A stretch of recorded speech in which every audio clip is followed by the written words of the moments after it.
Kamusta na? Si Vanjo Merano po ito at welcome sa Panlasang Pinoy! Alam nyo, napapanahon itong ating lulutuing dish dahil nga saktong-sakto ito sa mga espesyal na okasyon. At lalo na ngayon na magpapasko na, kaya naman pwedeng-pwede itong ihanda sa mga Christmas party at sigurado papatok to sa Noche Buena.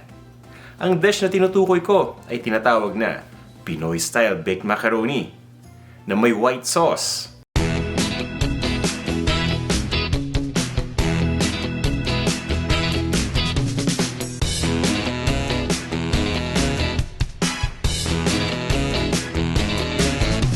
At ito yung mga sangkap na kakailanganin natin. Elbow macaroni. Ito naman yung mga ingredient para sa white sauce. Butter o mantikilya.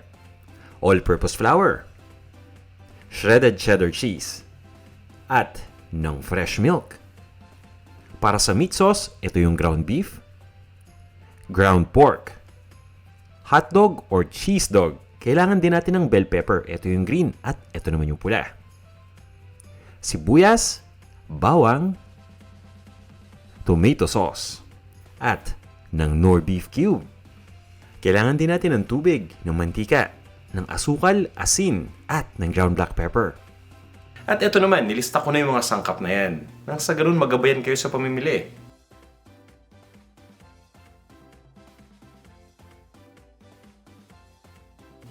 Kung napamili nyo na lahat ng mga ingredients at ready na kayo, tara na!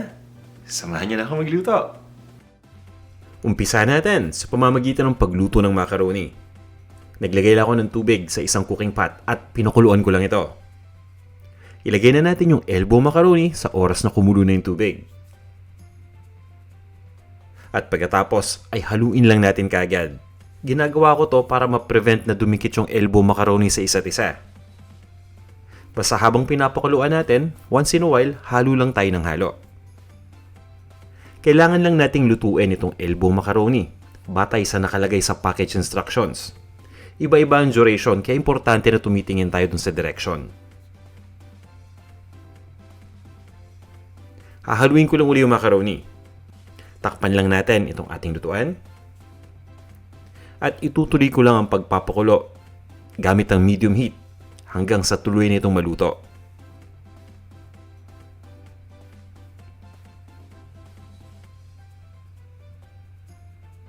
At this point ay ready na itong ating macaroni. Malambot na to. At lutong-luto na. Ang gagawin ko, i-drain ko lang yung tubig. At pagkatapos ililipat natin yung macaroni sa isang malaking mixing bowl. I-set aside muna natin. Iluto na natin yung meat sauce. Magpapainit lang tayo ng mantika sa isang cooking pot. At kapag uminit na yung mantika, mag-gisa-gisa lang tayo. Simpleng gisa lang ang gagawin natin. Unahin nating ilagay yung sibuyas. Ang gamit ko ay dilaw na sibuyas, pero walang kaso kahit anong kulay ng sibuyas ang gamitin ninyo. Chinop ko lang yung sibuyas. Kung gusto ninyong mas maliit yung hiwa, pwede ninyong gawin yan. Lulutuin lang natin hanggang sa bahagyang lumambot yung sibuyas.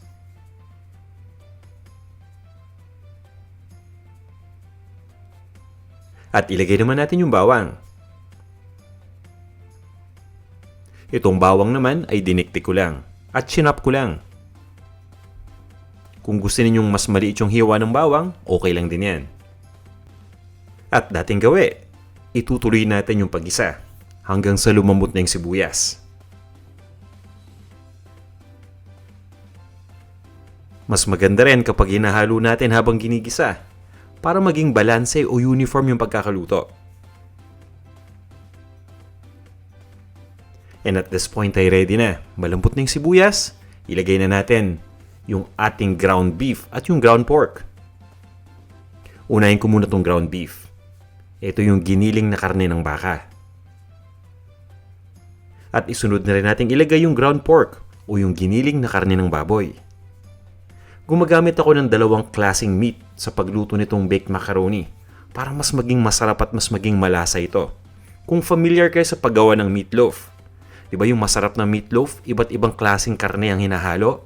Parang ganito rin yung kakalabasan nitong ating dish. Itutuloy lang natin ang pag-isa hanggang sa mag-brown na yung kulay ng mga ground meat na nandito sa ating cooking pot. At huwag niyong kalimutang halu-haluin ito habang ginigisa ha. Mas maganda rin kapag naka-high heat lagi tayo kapag nagigisa. And at this point ay ready na yung ating ground meat. Ito na yung gusto nating pagka-brown. Ilalagay ko na yung hotdog o yung cheese dog. Actually, ang gamit ko ay cheese dog. Na ini-slice lang natin. Pwede kayong gumamit ng hotdog o cheese dog. Either dun sa dalawa, walang problema yan. Hahaluin ko lang ito at itutuloy ko lang ang pag-isa ng 1 minuto pa.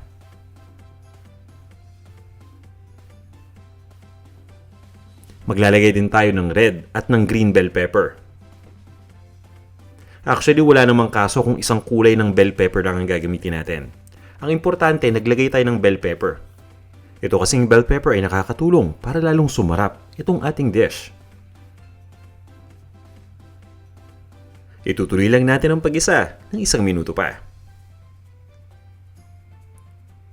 At para mas maging malasa at maging meaty itong ating meat sauce, naglalagay ako ng Knorr Beef Cube. Haluin lang natin ito. At dahil nga gumamit din tayo ng ground pork, pwede tayong maglagay ng Knorr Pork Cube instead ng Beef Cube. So nasa sa inyo yan.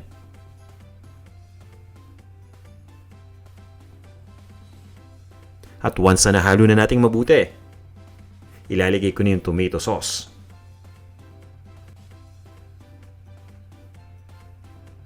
Pagdating sa tomato sauce, ang gamit ko yung 15 ounces na lata.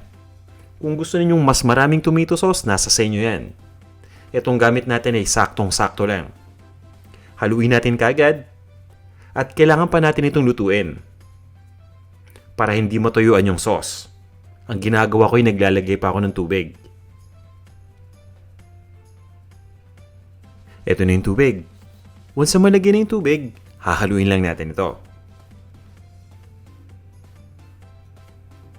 Pabayaan lang natin na kumulo na uli yung sauce. At mas maganda kung tatakpan natin itong ating lutuan. Hinaan lang natin yung apoy between low to medium. At niluluto ko lang ito ng mga 20 to 25 minutes. Dagdagan natin ng konting tubig kung kinakailangan pa. At this point, ay ready na to. Pwede na nating timplahan. O diba? Kitang-kita naman ninyong meaty. Malasang-malasa na yan. Ngayon naman, maglalagay lang tayo ng asukal para maging Pinoy style yung medyo manamis-namis ng konti. Ito na rin yung ground black pepper. Isasabay na natin at nasa sa inyo kung gaano karami. At maglalagay din tayo ng asin. Haluin lang natin ito for the last time. At iset aside muna natin o itabi muna natin ito. So naluto na natin yung elbow macaroni. Ready na tong ating meat sauce. At ang susunod natin gagawin ay lulutuin naman natin yung white sauce. Simpleng-simple lang yon. Pagdating sa white sauce, magpapainit lang tayo ng saucepan. Idiretso na natin kagad yung mantikilya o yung butter. At tutunawin lang natin ito. Mabilisan lang itong pagluto ng white sauce. Once na matunaw na yung butter, ihanda na natin kagad yung harina o yung all-purpose flour. Dahan-dahan nating ilagay yung harina. Pagkatapos, ay haluin lang nating mabuti. Mapapansin ninyo magbabubble lalo yung mixture. Natural lang yan. Ituloy lang natin ang paghalo hanggang sa mawala na yung mga lumps. At pagkatapos ay idiretso na natin ibuhos yung gatas. Pero paunti-unti lang ha, hindi natin muna lalahatin. Naglagay lang ako ng 1/3 ng buong gatas. Hahaluin ko lang gamit ang spatula. At mapapansin niyo habang tumatagal, habang umiinit yung mixture, unti-unti itong lumalapot. Habang nangyayari yan, tuloy pa rin tayo ng paghalo. At magdagdag pa rin tayo ng gatas hanggang sa maubos ito. Darating yung point na tipong hindi na kaya ng spatula yung paghalo. Kumbaga kailangan natin ng ibang tool para mas maging smooth lalo yung mixture sa paghalo. Kaya gumagamit tayo ng wire whisk. Itutuloy lang natin ang paghalo hanggang sa maging smooth na yung mixture. Ubusin na natin yung gatas.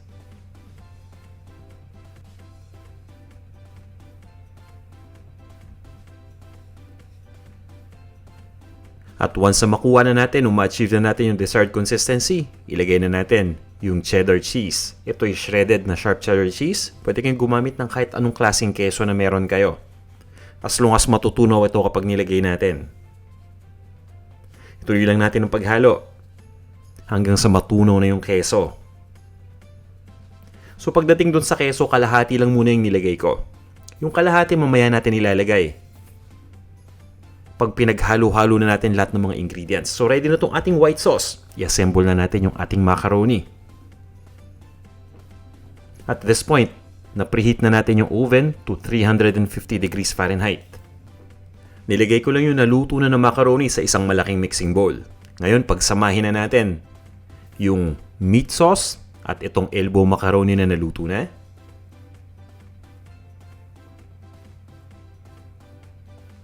At dahan-dahan lang natin itong ihalo.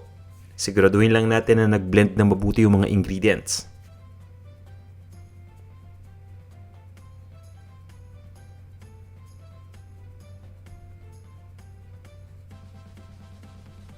At dito din sa process na to natin ihahalo yung natirang keso.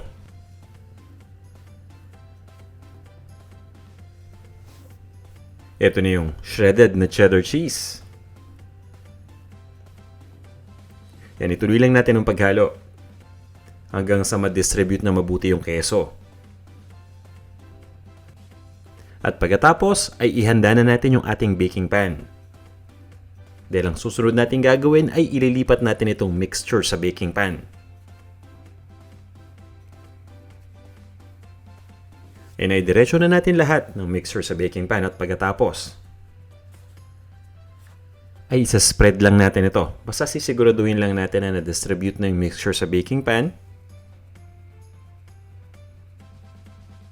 At ile-level lang din natin. Habang ini-spread, mapapansin niyo, no? Parang tinutulak ko lang ng bahagya yung macaroni pababa para maging compact ito at intact. Dahil ang susunod natin gagawin ay ibubuhos na natin yung white sauce sa ibabaw.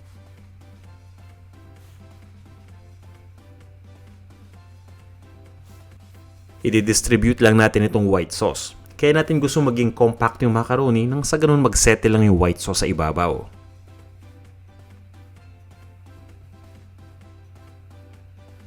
At once na ma-distribute na natin at mabuhos na natin lahat ng white sauce, isi-spread lang natin ito. Ang goal natin ay ma-cover completely yung ibabaw na bahagi ng white sauce, ha? So mas maganda kapag wala talagang butas. Yan yung ideal. At ulitin ko lang, ha, dapat na-preheat na natin yung ating oven at 350 degrees Fahrenheit. Doon mo sa mga nagtatanong, paano pag walang oven?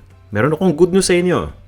Kung wala kayong conventional oven, pwede kayong gumamit ng electric oven or ng turbo broiler. Yan. Basta ilalagay lang natin sa baking pan na maliit na kakasya dun sa inyong lutuan. Ready na to? Ilagay na natin sa oven para i-bake.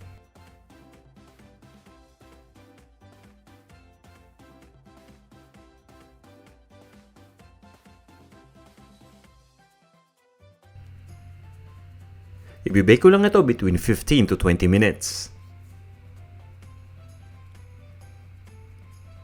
And at this point, ay ready na to. Tanggalin lang natin sa oven. Maghihiwa lang ako ng portion nitong ating baked macaroni. At ilalagay ko lang ito sa isang pasta bowl.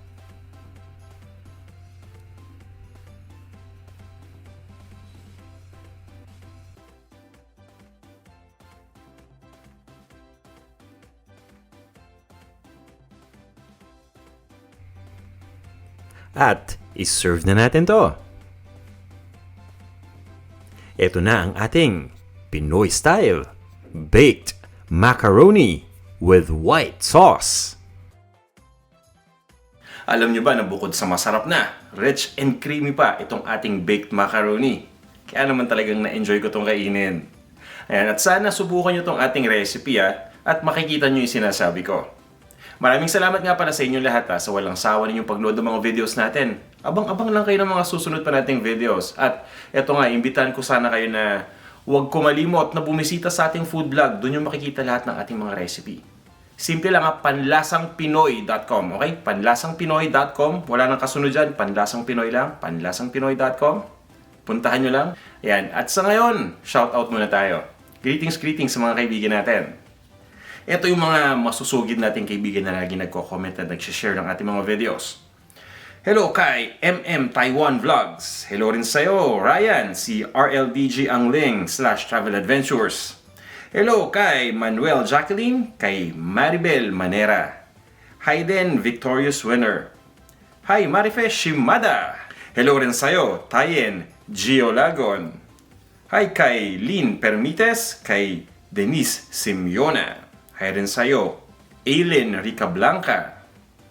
Kay Tsu Allram at kay Miles Suko. Hello kay Sedik Edris. At ito rin si Christian Cagadas, lagi ito nagko-comment. Hello Christian, kumusta? Hello Kitty Kitty. Kitty Kitty, no? Parang Kitty Kitty. Kay Rita Aringo. Hello rin kay Joanna David Sambayan. At kay Mary Ann Campaner. Ayan, maraming salamat sa inyong lahat sa laging pag-comment. Yung mga iba na hindi ko nabati, huwag magtampo. Sa susunod, babatiin naman natin kayo. Sana subukan nyo na itong ating recipe. At i-check nyo lang yung ating food blog, panlasangpinoy.com. Ulitin ko lang ulit. Nang sa ganun ay mas magabayan kayo ng gusto. Okay, at salamat ulit talaga sa inyo sa walang sawa ninyong pagsubaybay. At magkikita ulit tayo sa ating susunod na video.